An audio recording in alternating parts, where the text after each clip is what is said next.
Hey, this is Aaron the Metal Theologian, and this is a video that was a special request from Greeno, actually. See if I can live up to expectations here.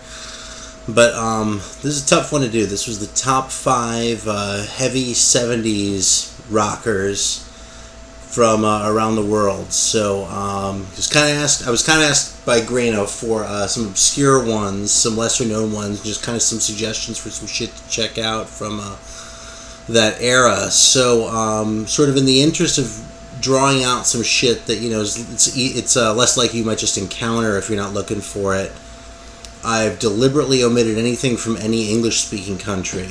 So no US bands, no UK bands, no Australian bands, no Canadian bands.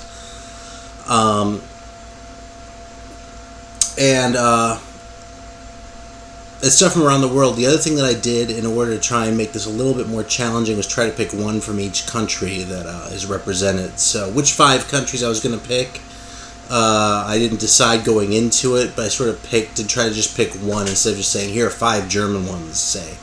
Some of these were relatively easy, actually, but I don't know, Germany was hard, man, because there's so many. I could have picked just 5 German ones. I probably could have picked 10 German ones. It all would have been great, because that's kind of my thing. I've spent a lot of time and effort collecting German shit.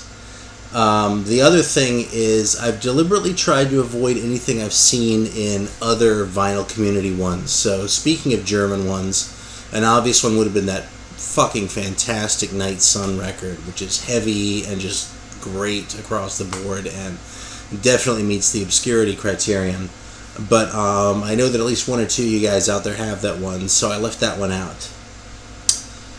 So we'll get started. I'm going to start with the German one here. This is the one that made the cut. Believe me, there were runners-up. God, there were runners-up. But the one I picked is the self-titled record by Geronimo, with a J if you see that. That's a pretty badass cover if you ask me. I'd heard about this record before I ever saw it. I knew what the cover looked like. First time I saw it, I was like, holy fuck, I've got to have that thing. That was actually years ago, and it was a bootleg CD of it. So this is the reissue on Second Battle, which is one of my favorite labels. I've sung their praises before, and might spend more time on them in a future video, but pretty much everything they do is at least worth a listen. I mean, I'll buy something just because it's on Second Battle. They did a very nice job with this reissue. I believe there was a bootleg earlier than this one that I've actually never seen, but I've heard existed. I think it had a paste-on cover and wasn't as nice. I also think there's a more recent one that might have in fact been done by the band, but this is a fantastic fucking record. Rocks from start to finish. Very guitar heavy, and it isn't necessarily the heaviest thing. It isn't just as balls out like heavy like something like Night Sun, or even some other German bands I might suggest like Drosselbart or Silberbart even, or maybe the Armageddon record.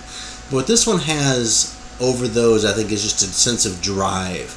It just starts and just keeps going and going all the way through. And even when they sort of dial it back a little bit, they still rock. The first song, I think, on side 2 is called Understanding. Now it actually features an acoustic guitar pretty prominently in the mix, but it plays out just as heavy as anything on this record that's all electric. So Geronimo, very, very enthusiastically recommended. And that's our representative from Germany here. Next one is from the Philippines. I don't have a lot of records from the Philippines, just to be honest about that right up front. But this is Shake Your Brains by the Juan de la Cruz Band. Now, a little word of warning. Their first record got a very nice reissue, actually, on Shaddix, maybe 15 years ago, something like that. Used to have it. That record sucks. It's like lame hippie shit. They do a fucking Jesus Christ Superstar song, and the thing is just boring. I don't think I ever made it all the way through. This one rocks from start to finish. Now, this is more like the like balls out rock. Definitely has sort of a blues thing going on to a certain degree, but it's not like fucking Clapton noodling type of blues. It's like that's sort of the starting point for the hard rock that's all the way through. Some of the songs on this are in English, and some are actually in Tagalog, which Makes for a very kind of weird and kind of foreign sounding listen. This is also a reissue. I'm pretty confident it's a bootleg. Not only because of that label, but also because of this shitty ass cut. Look at this. I don't have any other records that were literally cut this poorly, just waiting for the fucker to focus. Yeah, see how this thing comes all the way down and the inner sleeve kind of sticks out like that? A fucking piece of shit. But the sound on this is really good, and it was a lot cheaper than the probably hundreds and hundreds of dollars that an original one would set you back. I mean, it's from the fucking Philippines, man. How many of those could there possibly be in the U.S.? Next one is from Peru. Fucking another hard rockin' record from start to finish. Lots of guitar, lots of heaviness, lots of drive. Tarkus. Just a plain black cover, just like it looks like, although I'm going to bust out the gatefold on this one.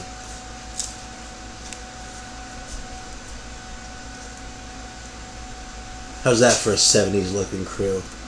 Shit, one of these days I'll figure out how to show things without having to fucking dick around with the angles, but yeah, look, that mustache, man, that right there is fucking shit. Come on, let me get it. Yeah, you can't beat that shit. But this record, hard rocker. Originals are hundreds of dollars, but this is a reissue on Lazarus Audio. Also a very good reissue label. If you find their stuff, pretty much anything on Lazarus, it's all Peruvian stuff. And they put out a lot of good releases. I'm pretty sure they did a reissue of We All Together. They did at least one Traffic Sound album.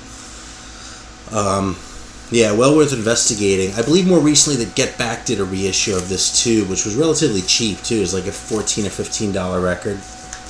But this, man, Tarkus. It's weird that the band's called Tarkus, because this is so far above and beyond anything that Emerson, Lake and Palmer ever did. I mean, I think Tarkus... Shit, my fucking camera sucks today, man. God damn it. Alright, there we go. Yeah, I mean, I think Tarkus is probably Emerson, Lake and Palmer's best album, but compared to this, it is a fucking pathetic, sniveling piece of shit. I mean, it's like if Iron Maiden had called Peace of Mind Led Zeppelin 3. There's just no fucking comparison as far as heaviness or just, you know, just fucking genius. So, very strongly recommended that one. And yeah, I just took a jab at Led Zeppelin. Let's see what the comments say about that shit. Okay, that was just for you, Greeno. Alright, here's the next one. It's from Mexico, this one. Also a reissue.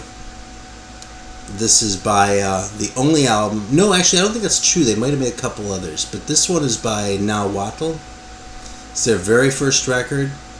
It's, when these guys are rocking hard, they're rocking very hard. And there are some intense songs on here, like Machismo or Contaminacion. Machismo, how about that for a song title, right?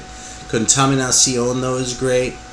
But one thing I really like about these guys, even when they slow it down, the songs are hooky and catchy and kind of sing-along and even kind of cheesy, but in a really endearing way, a way that really bears listen after listen without just starting to grate on your nerves, you know what I'm saying?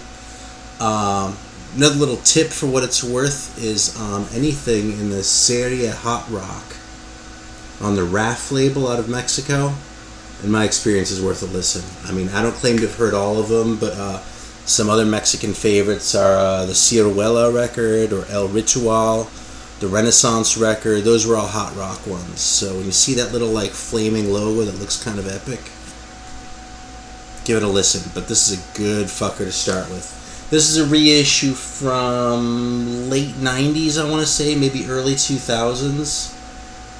I don't know how easy this is to find, but I have seen this stuff around, and I've kind of deliberately tried to stay away from anything that required too much money spent up front. Alright, the last one is kind of the most obvious one here. Still not really a very well-known band, but it's one that I think has not gotten its due in the vinyl community, and this is just one of the greatest hard rockin' bands literally in the world, and that's the Flower Traveling Band. Someone chimes in and says, "Oh, fucking Flower Traveling Band, man, everyone knows about them. I'll give you another one, okay?" But this is not a band to be overlooked. This is their record Satori. It's their second full length. Their third one, for my money, is just as good. It's called Made in Japan. There's actually a Canadian, of all places. Their records only came out in Japan, except for this one record that came out in Canada that was also called Satori, but was actually a comp of songs off Satori and Made in Japan. But it was the first one I got. It's a great cross-section of their stuff, and the cover's really cool, too. It's a really cool record all across the board. Their first record, incidentally, was all covers, which is weird because their English is so bad at that point, and like the delivery on that shit where they're doing a song like In the Court of the Crimson King. No, not that one. 21st Century Schizoid Man, or Season of the Witch. It's just so weird that it's a cool record, but it's still a record of covers. I don't own it myself. But as a little trivia note, there were two bands in the world that did a cover of the song Black Sabbath by Black Sabbath in 1970. And one of them was a Flower Traveling Band. The other one was actually Suck from South Africa. Suck's kind of cool too, but their one record was all covers, and it's more a cool curio than like a great, like, oh my god, I play this all the fucking time. So those are my 5. I think it's pretty decent cross section of the globe. When I started this, I was actually expecting more European stuff. I thought I was probably going to have. I thought about including the Flax record. I thought about including the Osage Tribe record from Italy. It's another favorite of mine, but I just ended up going for these just because they're fucking heavier. And yeah, there were a couple other runners up from South America too. I really wanted to include the La Cofradia de la Flor Solar record from Argentina, but Tarkus beat it out, man. It's just a fucking heavier record, although I love that other one dearly. And lots and lots and lots of honorable mentions of varying degrees of heaviness. Yeah, I could go on about this shit all day. So 5 was tough. And because 5 was actually a little bit too tough, I'm going to break my rule. I'm going to show one more that's actually American, but I also haven't seen it talked about in the vinyl community, and this is a heavy rocker that might surprise you a little bit if you don't know it. That is the Attila record. Now, hopefully some of you guys are familiar with this, but that, believe it or not, is none other than Billy Joel. Back in 1970, sporting a mustache and shit. It was this is a power duo. It was actually just him and his drummer from the Hassles. And they just decided they wanted to do a balls out record. They actually heard the first Led Zeppelin and it blew them away, but neither of them played guitar. So you have Billy Joel doing all this shit on a Hammond organ, which if you dig that organ sound, this is the shit right here, man. It's great. I mean, the cover alone is pretty much worth the price of the record. And it isn't really that expensive. This is an original, but I think it's about a $40 record now. It's not like piles and piles of cash. Yeah, man, fucking great songs in here, though, starting with Wonder Woman and California Flash. Amplifier Fire, though. Tear This Castle Down, Brain Invasion. I mean, it's just fucking hard rocking all the way through, man. This is a no bullshit record. And I'll tell you something, Billy Joel can sing too, man. You don't really hear it on Just the Way You Are, unless that's your thing, but he fucking belts it out with the best of them on this cocksucker. So, that's my 5 records, plus 1. Hope you dug it. Hope you find some new stuff on the basis of it. And I'm inspired by the 70s shit. I might just keep going with this stuff for a while now. I love my metal, but yeah, I've spent a lot of time in the 70s too. So at the expense of my knowledge of 90s shit, I know fuck all about that. So you all can educate me on that to reciprocate. Alright, thanks as always. Appreciate it. And till next time.